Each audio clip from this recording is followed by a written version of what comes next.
A minha proposta é falar de uma coisa chamada o miolo da aula. O miolo, a aula é essencial. A aula é como se fosse a bala de prata. Nós só temos uma bala para resolver todos os problemas aqui colocados. É a aula. Não tem nada, o resto tudo, plano de carreira, tudo, é para dar a aula. Para que há salário bom para dar a aula. A aprendizagem e avaliação a partir da aula que eu dei, que é minha. Não é? Essa responsabilidade é aquela que ninguém pode nos tirar. Pode nos tirar um monte de qualidades que nós deveríamos ter para dar uma boa aula, como uma lousa melhor, como uma tecnologia melhor, como um calor mais adequado, para a temperatura mais adequada, alunos mais bem preparados, que viessem muito bonitinhos, asseados, desejosos de aprender. E tudo isso não está na minha mão, mas a aula está. Então, a primeira coisa que eu queria dizer, para simplificar a nossa colocação aqui, é que hoje a aula é vilipendiada, é massacrada por qualquer garoto que acabou de fazer jornalismo, escreve falando mal na Folha de São Paulo, na primeira página, sobre o que a aula é ruim.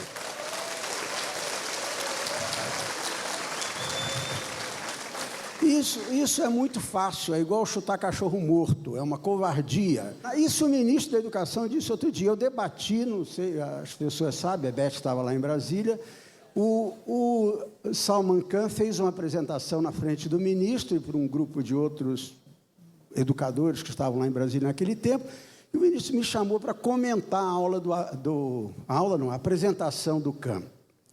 E eu fiquei assim, a primeira reação era isso, que horror. O cara pega uma telinha preta, escreve, vocês viram como é que ele grava, uma coisa extremamente simples, e eu digo, isso é um horror. Eu assisti dezenas de aulas dele e não vi qualidade que justificasse aquilo que defendemos do trabalho dele. Fiquei horrorizado.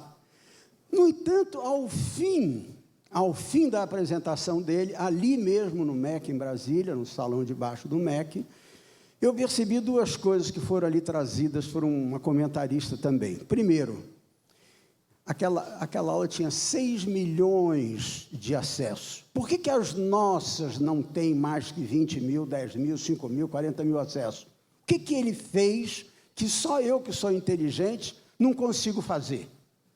O que acontece com esse rapaz? Ele é brilhante também e tem uma fórmula que é estranha, mas 6 milhões de pessoas, de professores no mundo inteiro, de alunos no mundo inteiro, em mais de 50 países, vão lá olhar o que ele fez e não olham a nossa, que é maravilhosa. O que tem de errado? Parece minha mãe, quando me via marchando nas paradas de 7 de setembro, lá no interior do estado do Rio, dizia, meu filho é o único com passo certo no batalhão.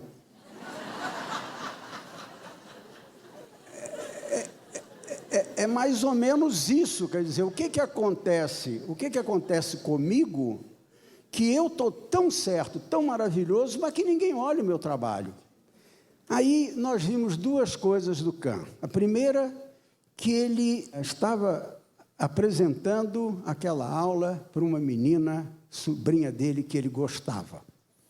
Primeira coisa boa da aula é que eu goste de quem eu estou falando. Eu tenho que gostar do meu aluno. Isso é fundamental e isso ele fez. Ele fazia uma aula para quem ele gostava. Isso nós também fazemos, eu não tenho dúvida. Mas há uma tendência a esvaziar uma figura precisa para fazer uma figura de grandes, de todos para todos, que é ótimo, de um lado que se amplia a democracia de acesso, mas você esconde o sujeito da sua relação de professor. Então, isso é a primeira coisa, ele gostava de quem? E a segunda, ele fez com uma linguagem muito simples, muito simples. Ele dá uma aulinha, assistam, qualquer pessoa pode entrar aí, Khan Academy, vocês entram e assistam. Tem dezenas de milhares de aulas dele, dezenas de milhares, de todas as áreas, de imensas áreas de conhecimento.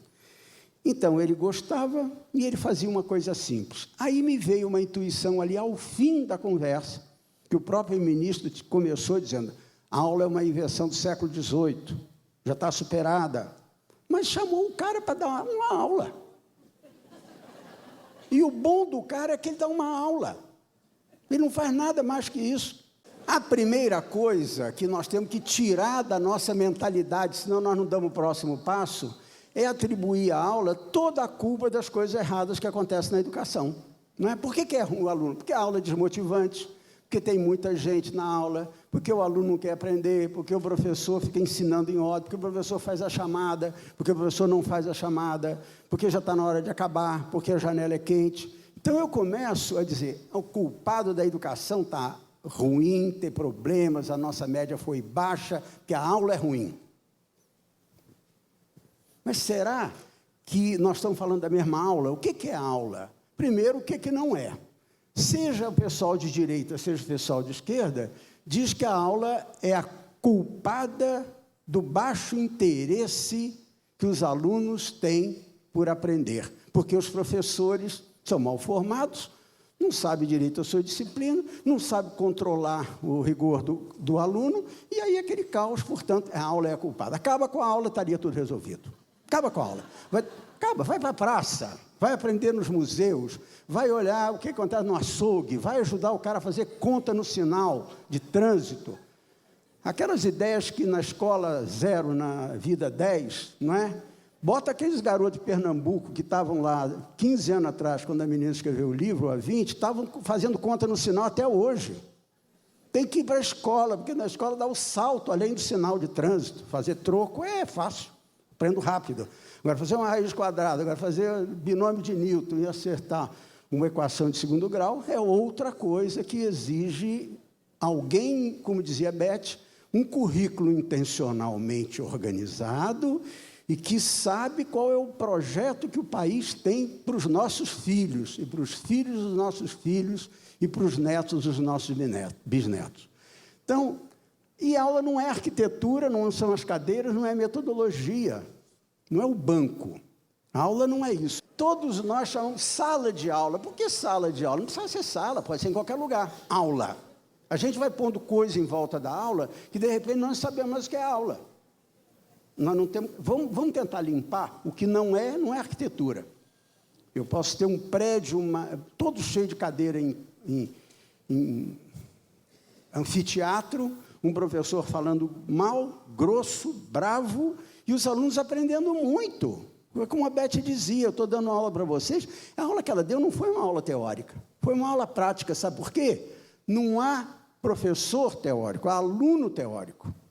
As aulas sempre são práticas, depende de para quem eu dou aula. Para vocês, qualquer coisa que eu falo, qualquer coisa que a Beth falou, e quem falou antes da Beth, todos que falaram antes da Beth, viram a prática de suas vidas retratadas nas nossas teorias. Portanto, a nossa aula foi uma aula prática. O que nós estamos fazendo aqui é prática. O que não quer dizer que você tem que recortar cartolina e colar figurinha. Não é isso que faz a aula prática. A primeira aula foi na caverna. O cara juntava em volta de uma fogueira o chefe do clã e contava as coisas do dia e ia transmitindo para as novas gerações aquilo que ele tinha descoberto nas caçadas. A fogueira era a tela de televisão.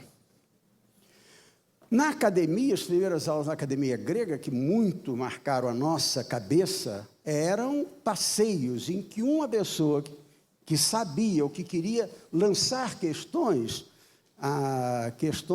críticas, questões investigativas, questões assustadoras sobre o mundo, iam falando e os discípulos iam atrás e ouviam o cara. Não tem problema nenhum, ninguém sofre de ouvir. Não fica deprimido.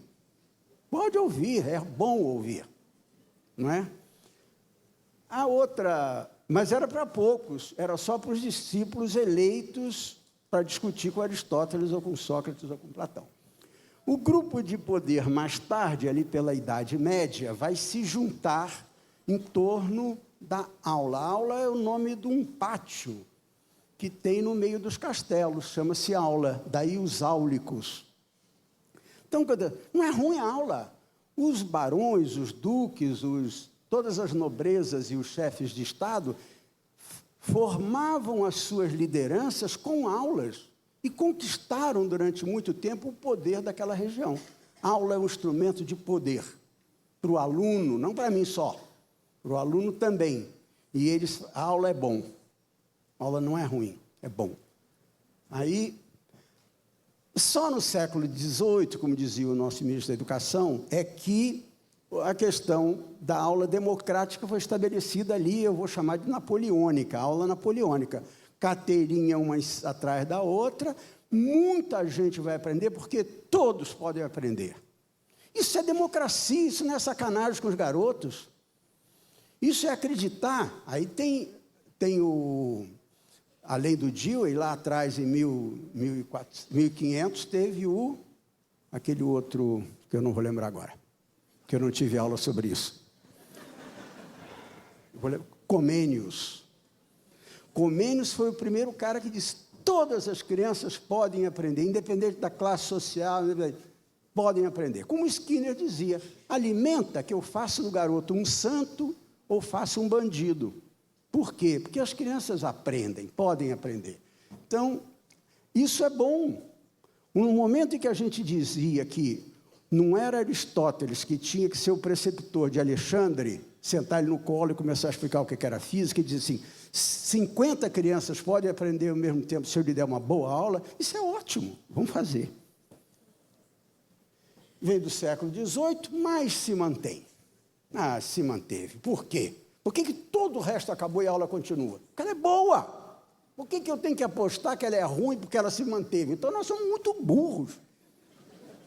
Toda a civilização foi muito burra, que manteve uma coisa que era ruim para crucificar os seus filhos, os seus alunos, a juventude, para eles aprenderem a não gostar do conhecimento. E nós gostamos. Se tivemos aula, não somos infelizes, nós que estamos aqui. Vamos lá. A aula é o momento do autor. A aula é só minha. Tranquei-me com os meus alunos na sala durante 5 minutos, 10 minutos, 50 minutos. Eu sou o dono. O diretor pode entrar, vai olhar pelo vidrinho, mas não sabe o que eu estou fazendo. Não sabe. Então, isso é uma coisa importantíssima. Eu sou o autor da minha aula. E a palavra autor gerou uma coisa chamada autoridade. É o grande momento de autoridade do professor, é quando ele dá a aula dele. Ao mesmo tempo, a aula é o momento do outro. É a história do Khan Academy, lá do Khan, Salman Khan, conversando com uma sobrinha dele. Essa era outra fundamental para que ele montasse a aula dele.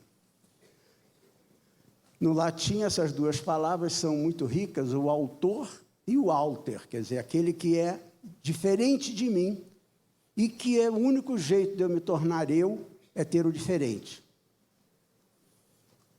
A aula eu vou resumir, então, 2 categorias de aula. A aula essencial, que eu vou ridicularmente, vou chamar a aula de 7 minutos a 10 minutos, aquela é de minha autoria, eu vou fazer o diabo, é minha responsabilidade. E depois, no outro tempo que falta, eu vou fazer a aula expandida, que é tudo isso que foi trazido aqui. E é verdade, precisa ter música, os garotos precisam cantar, precisam entrar numa rede social, conversar com um garoto no Japão, saber o que ele come lá. Mas eu não posso abrir mão da aula essencial, que é aquele meu pedaço.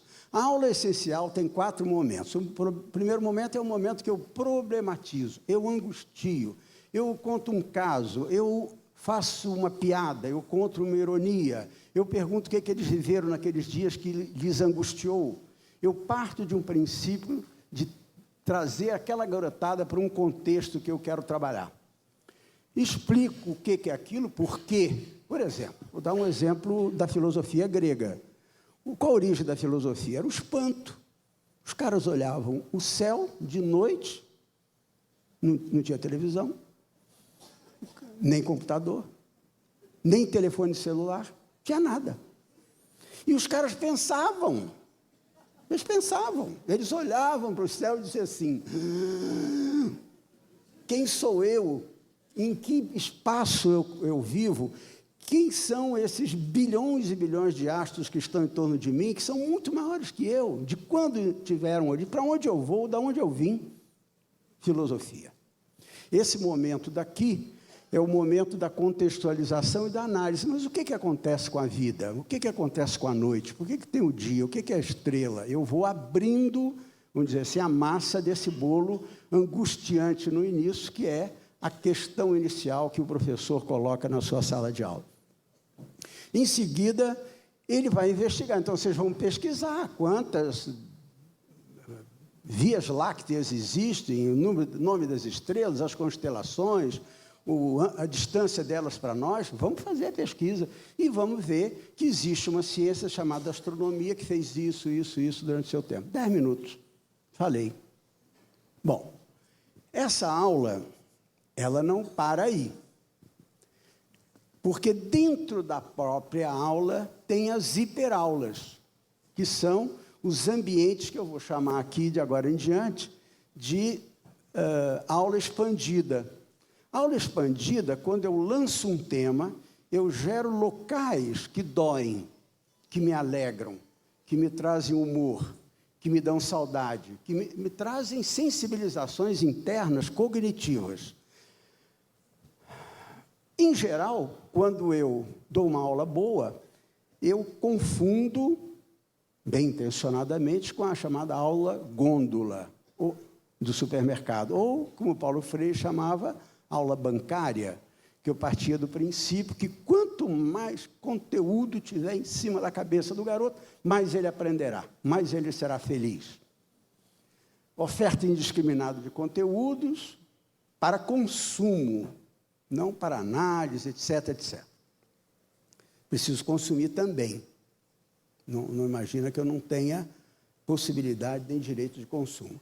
E a aprendizagem naquela aula da garotada se dá em 2 momentos muito ricos, um momento individual e um momento do coletivo.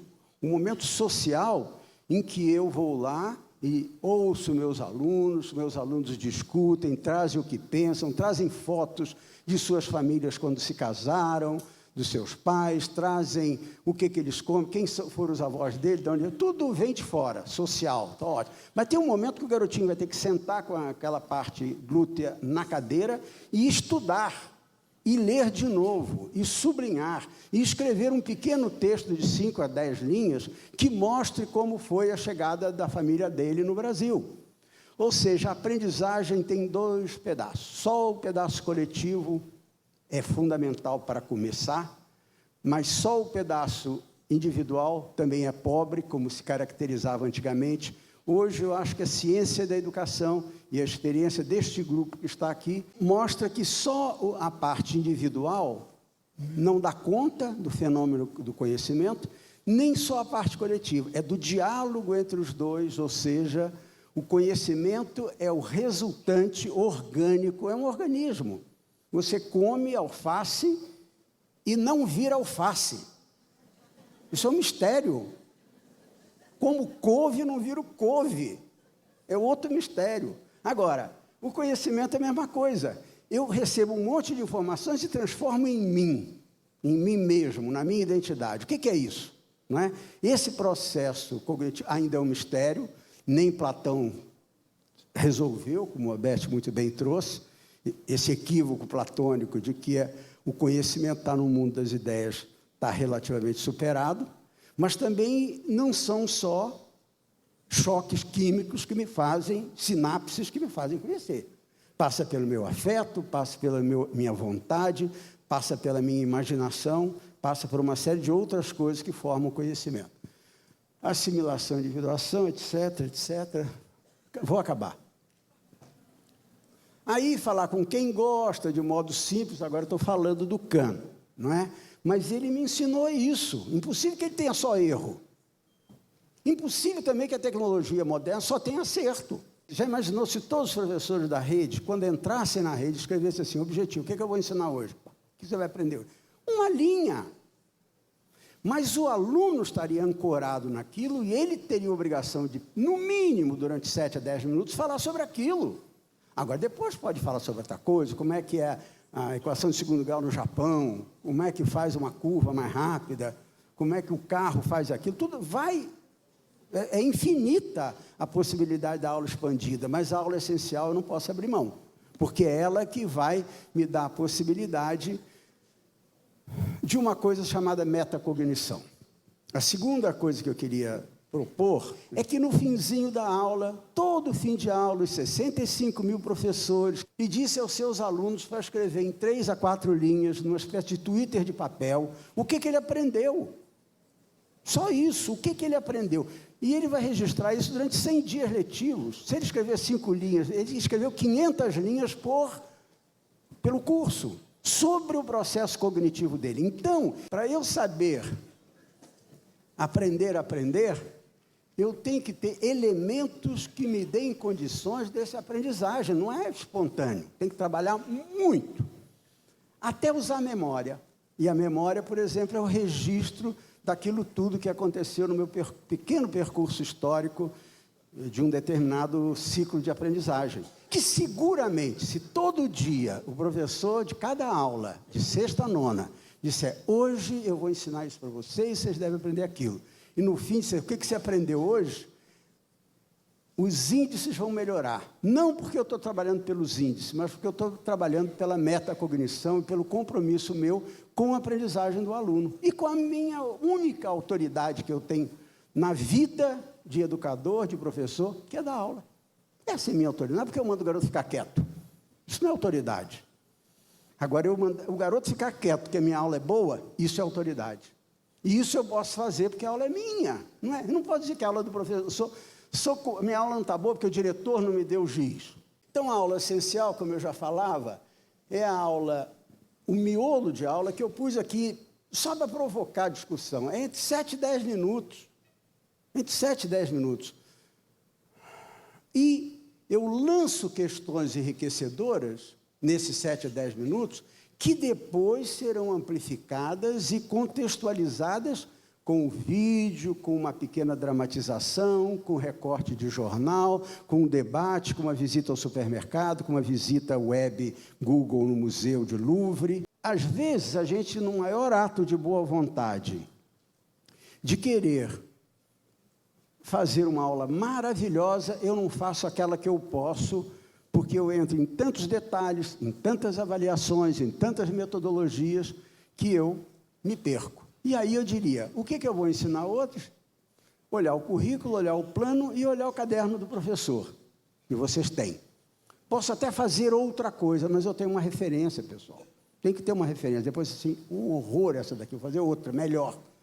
O que eu não posso é não ter nada de dizer, olha, você é criativo, o professor tem que tirar de dentro das suas entranhas. Não tem nada. Não tem nada. Não precisa, deixa a entranha lá. Fica lá, quieta. Agora, o que eu tenho que fazer é olhar o que está previsto para este país, que é um país que apenas há 16 anos colocou todas as crianças lá dentro dessa escola, o que esse país está dizendo que essas crianças precisam aprender. Aí eu vou lá, olha, é tão simples, e faço. Mas eu tenho uma coisa muito melhor, faça melhor. Mas o que eu não posso deixar como político, e nós todos aqui somos políticos, é de dizer o que o garoto tem direito de aprender naquela série, naquela faixa etária. Então, a aula expandida é como se ela criasse um monte de zonas de sensibilização, que aí sim, a minha criatividade, a tecnologia, a minha interdisciplinaridade, que eu tenho outros colegas que dão a mesma disciplina, porque politicamente, ou porque naquele dia, semana da independência, não sei, eu vou expandir aquela aula básica com curiosidades, com humor, com histórias, com soluções, com desafios, com dimensão social, e termino sempre, é uma coisa importante do professor, é que o professor utopize, ou seja, o professor coloque novos desafios que o aluno queira continuar a estudar, e ele também.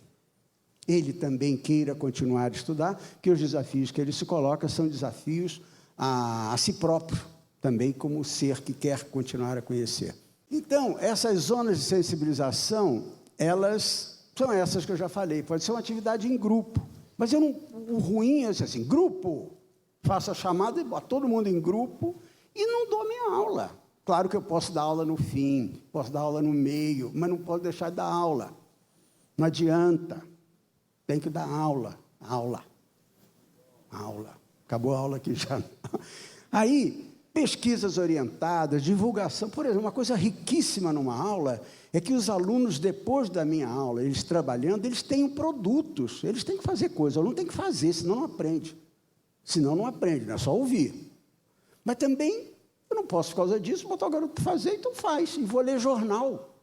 Eu tinha professor no colégio que eu trabalhei, que ele dizia, ele ficava com o jornal, lendo, ele São Paulino roxo, ficava lendo o jornal, e os alunos, matemática, do ensino médio, perguntam, professor, eu estou com uma dúvida aqui, você não tem dúvida, você pensa que tem dúvida, volta para a sua carteira e reflete mais, porque ele queria ler o jornal dele.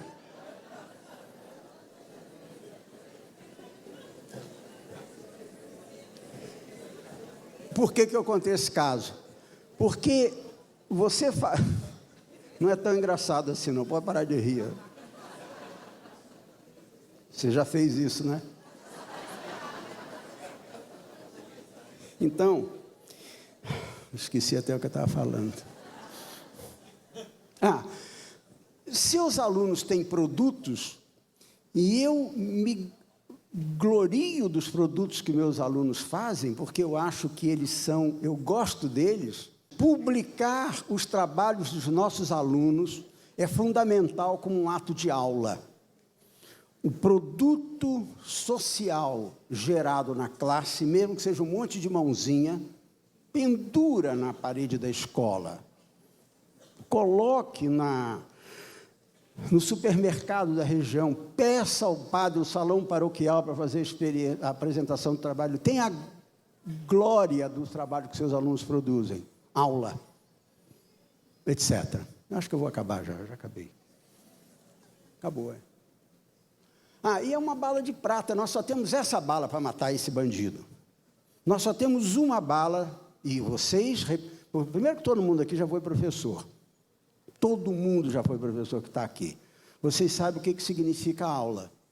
E vocês vão multiplicar isso e dividir isso com uma série de outros colegas com vocês que hoje estão lá trabalhando na aula. E eu diria que esse é o nosso mais precioso instrumento de trabalho. Esse trabalho não é da sociedade, não é um trabalho do governo, não é um trabalho coletivo, não é do currículo e não é das tecnologias. Esse trabalho é meu, professor. Eu sou autor e sou autoridade. Toda autoridade que o professor tem lhe é dada pela qualidade de sua aula. E por ela que eu luto, porque é por ela que eu consigo todo o resto da minha perspectiva de ser um bom educador e de ajudar as crianças brasileiras. Obrigado.